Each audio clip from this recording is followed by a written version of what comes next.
Hi guys, my name is Rinya Tamina. I'm in 6th grade and I'm in Woodrose Middle School. So today's topic is the life cycle of a star. So we're going to be talking about the life cycle of a star. Let's get started. So the first step in the life cycle is a nebula. Wait.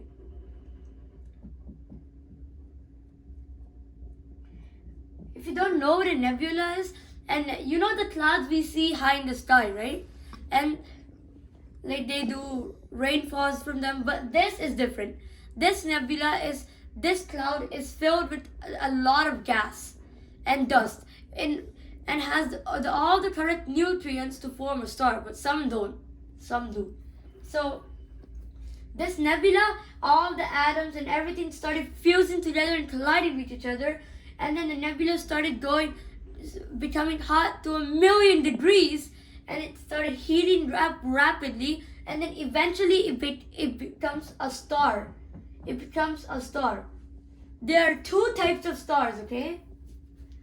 The first star is a normal star, which is just a normal medium-sized star. And the other one is a massive star, which is more bigger.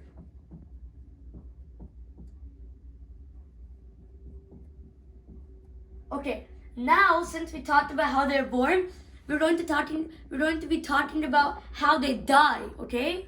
So let's talk about how normal stars die first.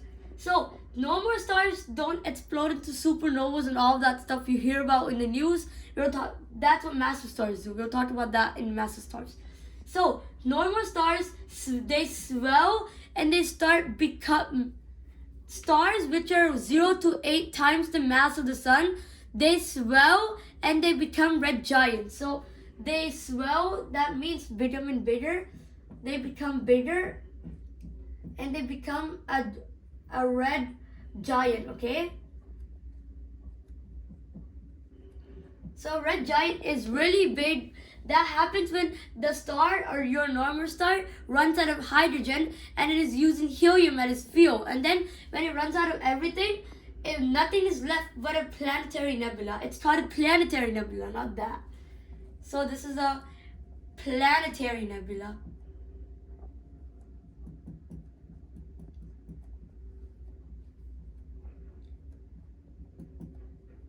So it's a planetary nebula because all the stars and gases fade out to darkness, forming a nebula, but there's one tiny thing in the middle.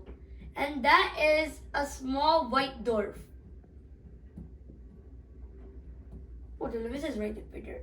Okay, white dwarf. I'll just move over a bit so you guys can see. Okay, so that's the life cycle of a normal star. Okay, now let's move on to the white dwarf is the core of that star. It's dead. It's dead. And in millions of years, it's really hot. But after millions of years, that star cools down. Now let's talk about how massive stars die. So massive stars, like Betelgeuse, Eta Carinae, they're massive stars. Let's talk about how they die. So stars that are 20 times the mass of the sun, they swell and then they become red supergiants, which are bigger than red giants.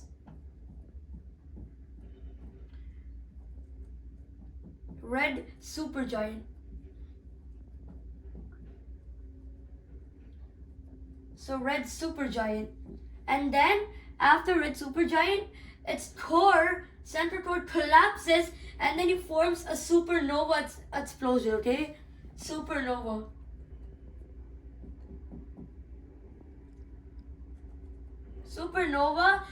Supernovas can outshine a whole galaxy filled with more than millions of stars, so it can shine a whole galaxy. And then it becomes, and nothing's left but its core. Its core becomes a neutron star, okay?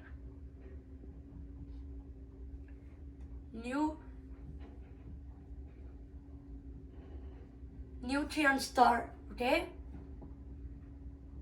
Okay, let's move around. That's the cycle of the massive star. Now let's talk about the massive stars that are bigger than the 20 times more big. So there's another cycle for a star. Wait. So massive stars that are 25 times the mass of the sun, they swell and they become red supergiants, okay? Then the central core collapses and then it explodes into a supernova. And okay, supernova. And then what happens? It's not a neutron star. No. That's only for stars that are 20 times the mass of the sun. But 25 times the mass of the sun, all of the remains form a black hole. Black